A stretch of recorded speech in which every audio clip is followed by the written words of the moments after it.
Quel était le motif qui dictait l'hypocrisie des pharisiens? Assurément, le désir d'être vu des hommes, de susciter la louange des hommes. C'est ainsi que les décrit notre Seigneur lui-même.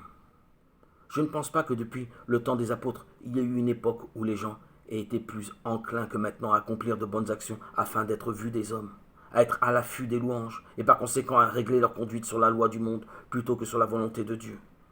Nous devrions tous, autant que nous sommes, nous interroger sans complaisance sur l'authenticité de notre foi et de nos vertus.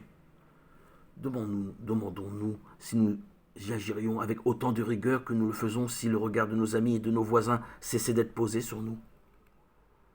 Ce n'est pas qu'une certaine considération pour l'opinion d'autrui soit un motif coupable.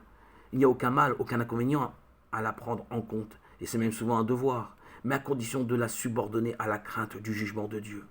Et si l'occasion nous est donnée de le faire, il s'agit d'un don gracieux de Dieu, destiné à nous guider sur le droit chemin.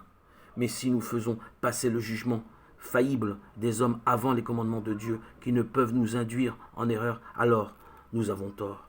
Halte à l'hypocrisie.